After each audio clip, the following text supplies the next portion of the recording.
Vent.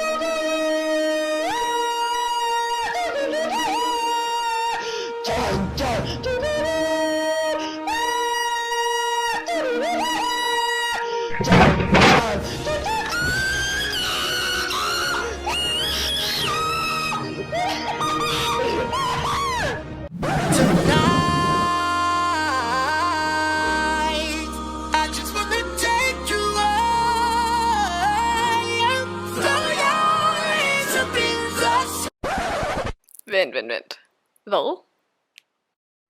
Okay, lad mig komme med et eksempel. Hvis man skal tage et eksempel med fordoblingstid, er det smart at vælge noget som for eksempel befolkningen. Vi har valgt verdens befolkning. I 2010 var vi 6,8 milliarder mennesker på jorden og vokser med cirka 1% om året. Vi skal til at finde ud af fordoblingstiden. Det vil sige, vi skal finde ud af, hvor mange år der går, før tallet er fordoblet. Til denne opgave kan man udarbejde et regneark, som vi har valgt at lave på Excel. Som vi kan se, så er startværdien i 2010 6,8, og det er i milliarder. Så derfor er resten også i milliarder i D-feltet. Og i feltet C ser man årene. For at finde fordoblingstiden skal vi først og fremmest finde ud af, hvad det dobbelte af 6,8 er. Det er 13,6, og så finder vi 13,6 i D-feltet ved at scrolle ned.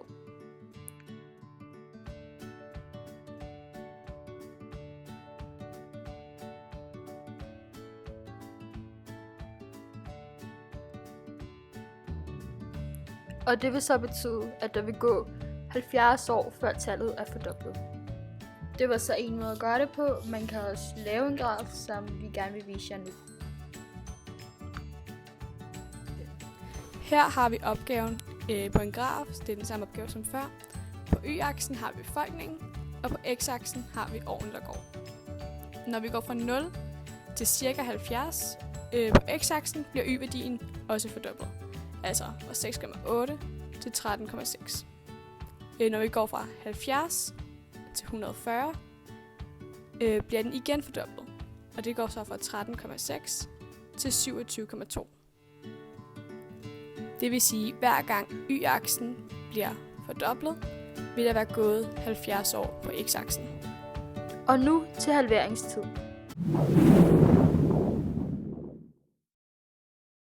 I emnet halveringstid har vi valgt en opgave om radioaktivitet. Opgaven går ud på, at radioaktiviteten i et stof mindskes med 8% hver uge.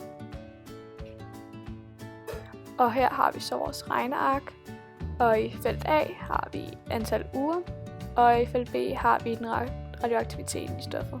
Vi har valgt at sætte den på 100 for at gøre regnestykket lidt nemmere.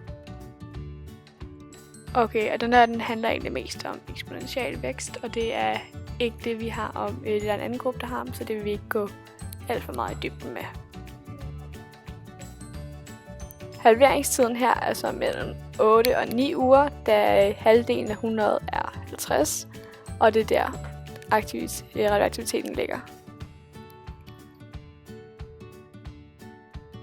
Og igen har vi så lavet en graf, der matcher til.